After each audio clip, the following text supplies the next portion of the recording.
Welcome back, everybody. I hope you're all doing great. In this video, I am DIYing my backyard a little bit more, working on the leveling and drainage that we're going to be installing for the lower patio section. Learning a lot, going to talk about what we're aiming to do, where we want it to get, some of the hardships that we're kind of facing as first-time homeowners and tackling all this stuff. It's been a lot of learning and patience and blisters along the way. So come check this out and see what we get done today. All right, so just to catch you all up on what's happened in the yard so far. We've bought the house in December of 2025. Lived here for the last couple of months. We focused on the first couple of months in the house on just the inside and interiors, and the last video about the garage and doing some more inside things. And now in the last few months, we've started working on the yard. You can see how the space looked originally. There was this hill in the backyard that we really wanted to clear out. We were moving a lot of dirt to start this entire project in the backyard. We've just been digging, and it's removing this hill basically to help level out the lower section, because we want to have a lower section and upper section. Corinne and I have just been saying that as long as we were moving dirt, we were getting something done, and that was our main focus. We were just tackling it an hour every other day after work, letting our bodies recover, because swinging a pickaxe for an hour is honestly very tiring and exhausting. And then shoveling that, wheelbarrowing it, and now we have this massive mound of dirt on the one half of the yard. Today, and what you're gonna see clips of mostly through this video, is really our start of the drainage that we want to install for the backyard. With it being two tiers, we want to make sure that we have everything set up for water to flow out of, so nothing's pooling anywhere or flowing towards the house. I found out that that is a big no-no in the homeowner world. You want water going away. You don't want anything coming towards the foundation. It's been helpful to learn from other people. My dad's been a great resource, my older brother, YouTube, very much so, of just applying what other people have gone through, because this is my first experience. I definitely don't know what I'm doing every second of the day when I'm out there.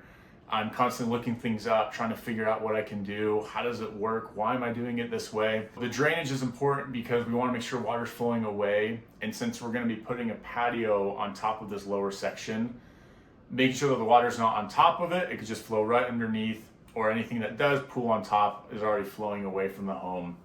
So I want to catch you up on how we really expect this whole yard to look.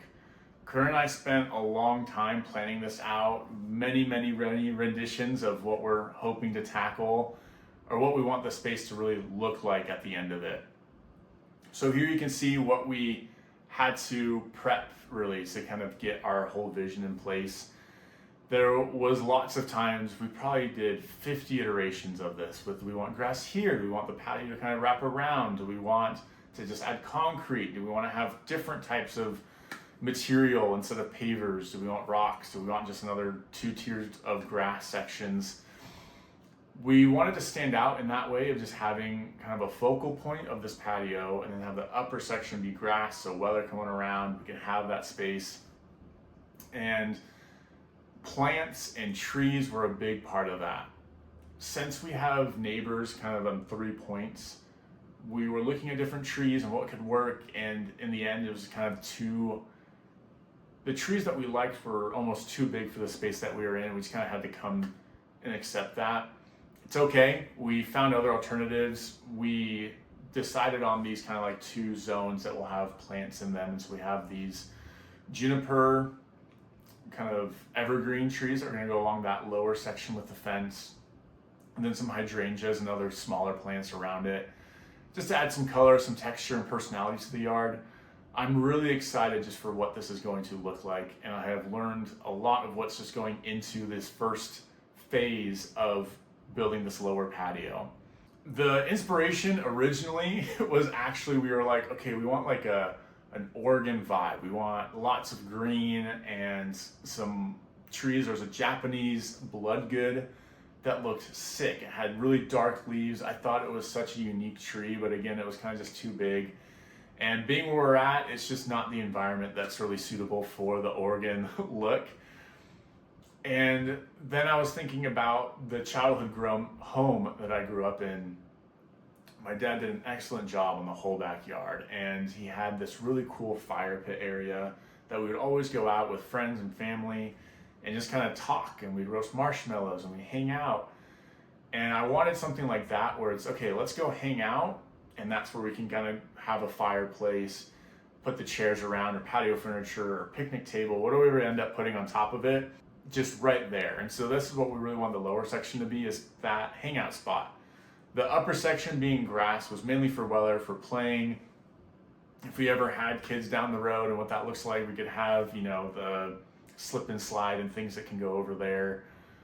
But having the two different tiers, I think, helps apply to what we both want of their uses and what it's really looking for. So I'm stoked of just kind of where we want it to end up, and really looking forward to once we can actually start using it. We do live in an HOA, and that came with its own set of procedures that we had to follow when we were submitting our plans. And that whole process was new for us. I know some people have different feelings about HOAs, and I'm still undecided. I think it's helpful in some areas, a pain in some. But for the yard specifically, they had certain guidelines that we had to follow. We could have certain trees, or we couldn't do certain plans. We couldn't have things X feet to the home.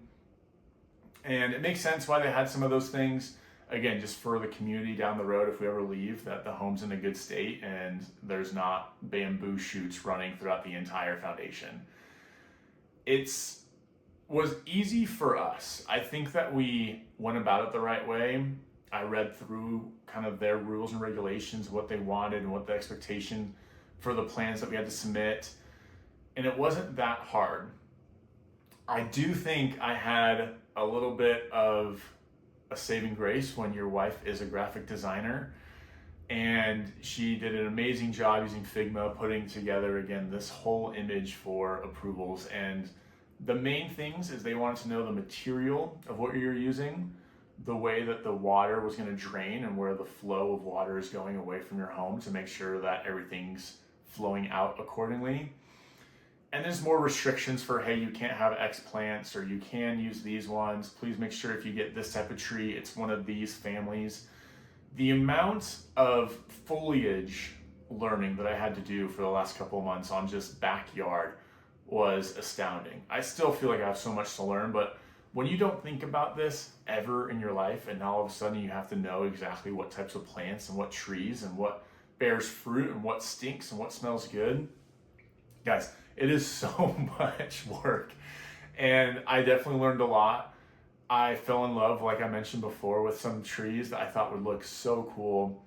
They wouldn't work with our space. Just seeing, again, that realization of what is a 25-foot tree look like? Because when I'm walking through, I don't see, oh, that's 25 feet, and that's 45 feet, and that's 10 feet. It's really hard for my mind to think about that when you've never once thought about, height limitations on trees. If I had to go through the HOA approval again, I don't think I would change many things. I think it's just more about getting to it earlier in the season rather than later, because we didn't really submit our plans until late April, and by then it was starting to warm up really quickly. And so with the time of year that we bought, I wish we would have submitted it earlier so I could have started in February or right as spring was starting, just because now, seeing how hot it is really hard to get outside and start pickaxing when it's 100 degrees, and it's just not the most enjoyable thing. So I want to talk about some of the next phases that we're planning to do. Obviously the drainage was today, roughly. I need to finalize it a little bit more and get the grade angle where we want it to be so we can get the hard base or rock base brought in, compacted down, so everything is at that angle away from the home. I believe it's every 4 feet you want to have a 1/4 of an inch slope. So it's not something that you can tangibly see, but if you were to pour a cup of water on that, you would see that it just slowly flows away. That's what I am struggling with right now, just because it's hard to envision what that looks like with the dirt, and you have the high and the low spots all across the yard.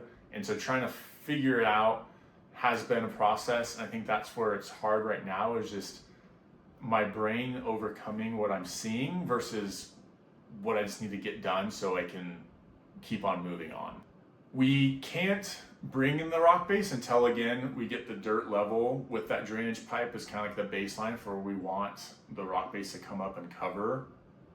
We got a 3-inch drainage pipe, and so once we bring the rock base in, that's kind of, I think, going to be a huge milestone for just us and where we're at. Once we get the rock base in, we're then going to install the concrete bricks all around for the retaining wall, and then we'll bring in the sand for the pavers and where that's all going to go. I think that's kind of like my timeline right now.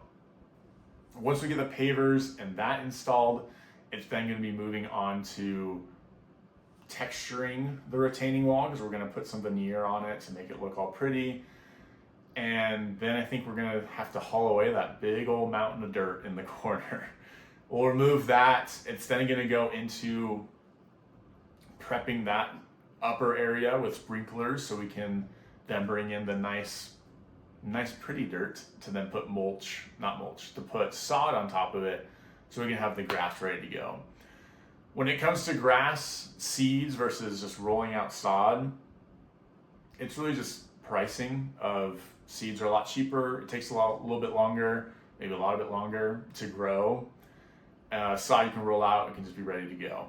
There's definitely, a price for convenience there. We want to get sod just because we have Weller. I think just rolling it out, letting it set, and then you can just start going in the backyard and using it, playing in it, rolling in it, and we can just have grass ready to go. I think is our big thing, which is why we're saving up for that. We're definitely prepared, but I think our goal right now is to really just prep the whole lower section. All of this comes with a rough timeline. I think with how hot it is, it's been really hard to get out there and just start digging, because that's really all this phase is right now. I might be a wuss just for not wanting to be out in 100-degree weather. I compliment those of you that can. If I have a choice, I'm not in any rush really. So when it's a cooler day, when there's clouds out like today, when I was out there digging, definitely my time when I want to go out there. And that is my biggest lesson learned, is going out when it's cooler, or with whatever weather you like working in. I think is the best time to do a lot of that outside stuff. Once we get that lower patio section done, let's just say it's going to be in the next 3 months of just tackling it all. I think we'll start prepping the backyard for the sprinklers when it's maybe October, November. It's getting colder. We definitely won't be getting grass in, I think, before winter. We'll probably get everything prepped, so that way by springtime we can turn it on, start running it, and getting it good to go. Once we get the grass and all the water lines in place, I think that's when we'll add, again, the plant sections that we have with the trees and the different hydrangea bushes that we're going to get.